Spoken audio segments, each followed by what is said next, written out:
dinner with me. Today here at the Young's house, Gina Young's going to show you all how easy it is to make a delicious smothered pork chop dinner, Gina Young style. We're going to be serving it with cauliflower and rice. Here's the ingredients you're going to need. Get you some pork chops. Get the assorted kind.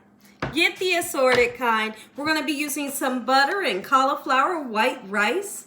We're going to be using some onions and some spices to bring it together and make it all taste good. We got chicken bouillon powder, parsley flakes, paprika, garlic and onion powder, salt and pepper, and the oil of choice is vegetable oil.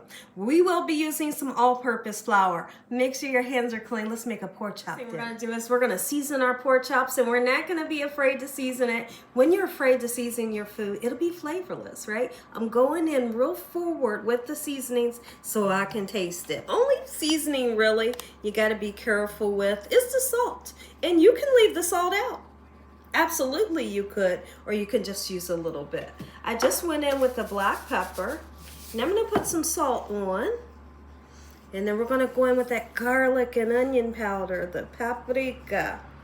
All right, and we're going to let these lovely spices really seep down into this beautiful pork at least for 15 minutes before we cook it. And if you can let your spices set longer, you know, with the pork, that's even better, right? So we're going in, and then we're going to flip them over and season that other side. I'm not putting the chicken bouillon or the parsley flakes in. We'll talk about when we will be using that.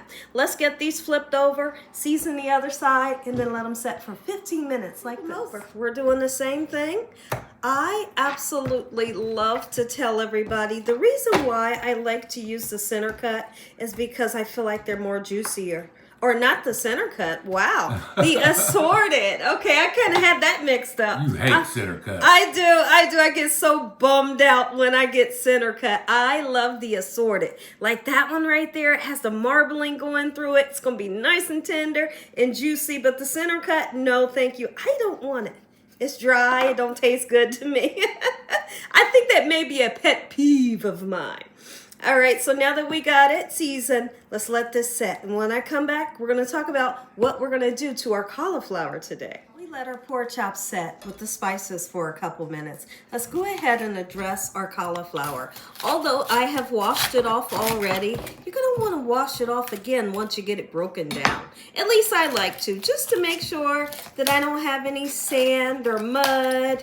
You know, there can be leaves in here. I just like to double check. So take the leaves off, okay? Once you get your leaves off, it's super easy from here.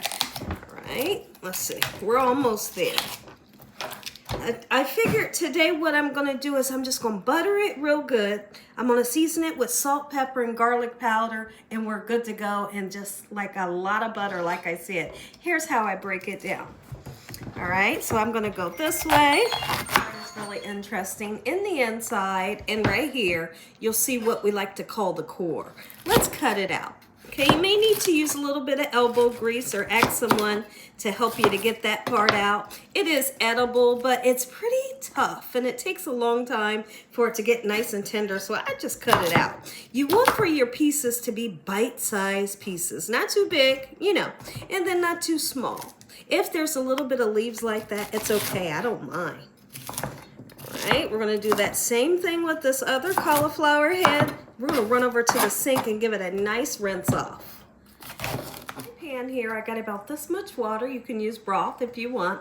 I did already season with garlic powder. I'm going to go in with that black pepper. And see now, the butter, I'm not going to put the butter in until this is almost done. When this is almost done, I'll probably use about a half a stick of butter.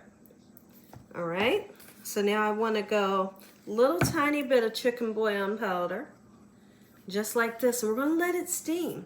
And see, once it's done, you pour that extra water off. It's easy. Now, what I'm going to do now is I'm going to dredge our seasoned pork chops, and I'm only going to dredge the ones that we're getting ready to use. Me personally, I find if you dredge them too early with the flour gets wet and gummy, and the pork chops kind of stick to the pan and they don't turn out right. Preheat your oil up to 350 degrees, okay? So I've literally turned the stove on to like a medium high heat. That's what we're going to be cooking them on. If you ever worry about your pork chops kind of not laying flat and they do like this in the pan, feel free to take a kitchen shear, and wherever the fat is on your pork chop, you can pretty much do this, and then you don't have to worry about that happening. Why does that happen? Well, we have fat that's on the outside. Once it gets hot, that fat shrinks up and it makes your pork chop go whoop. It drives me absolutely wild. So I put that slit in it, and then I don't have to worry about it. So we're gonna dredge a couple of these. The oil's getting nice and hot. It's getting ready to start smelling good up in here. Pork chops right into that hot oil. If you don't see and hear that sizzle just like that is, wait to put another one in or it won't fry up right. But guess what's interesting? We're not aiming right now to fully cook these. What we want to do right now is we're getting a nice golden brown crust onto them. We're sealing in all of the moisture, okay? And we're creating a crust. The inside's not going to be done, but the inside will finally get done when we set this into the gravy and we let it smother with that gravy for a couple hours. Here's the larger stove, same thing here. We're going to keep an eye on it. And once I see that golden brown, we're going to take them out, and I'm going to show you how to make a really quick and simple yet so delicious gravy, you're going to be licking your fingers. Take a look at these pork chops. They are looking absolutely amazing. The whole house smells great right now.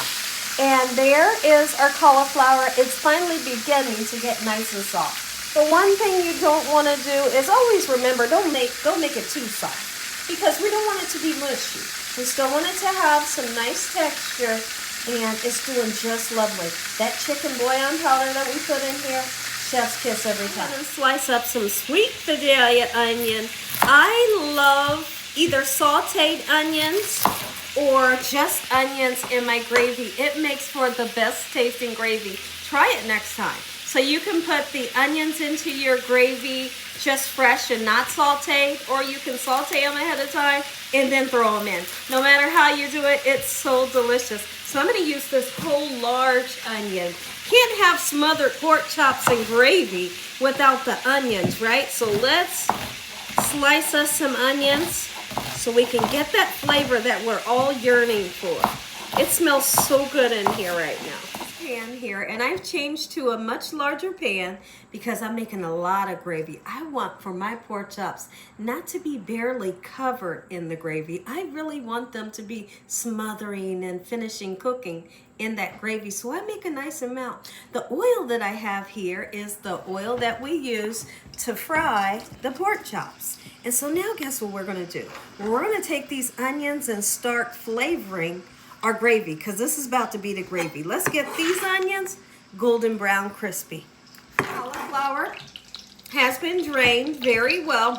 I've seasoned it and I've tasted it. The seasoning is perfect. So I'm going in with that half a stick of butter.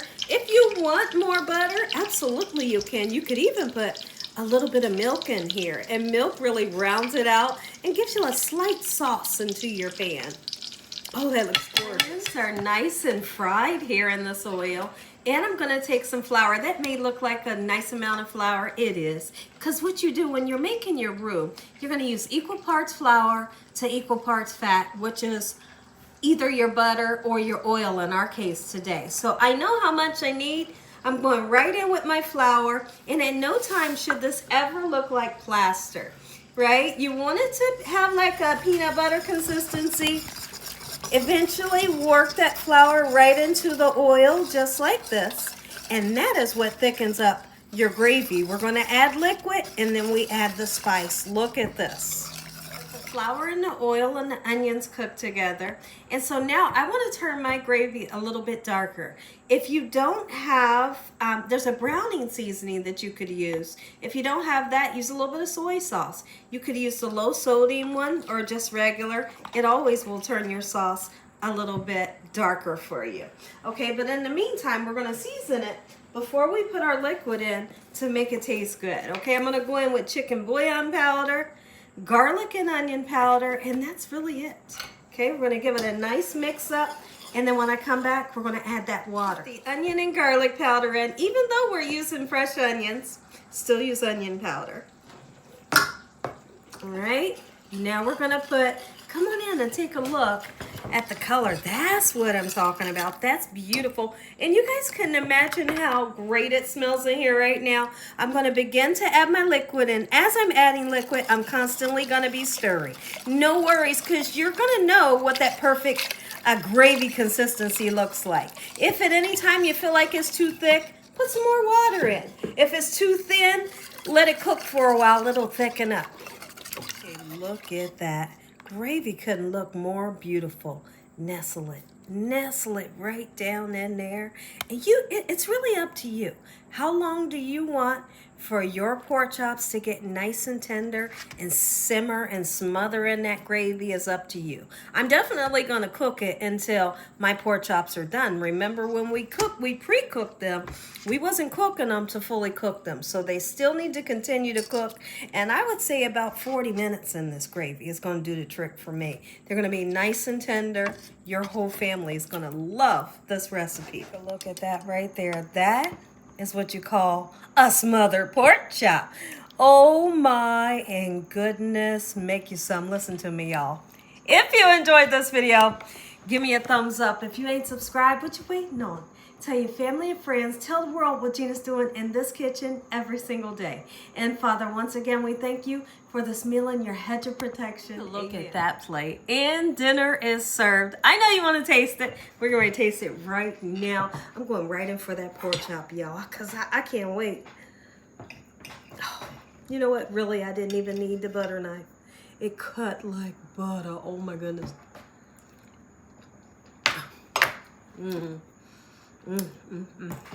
That's it. Perfection. Oh, make it some, y'all. You're gonna love this recipe. It's easy.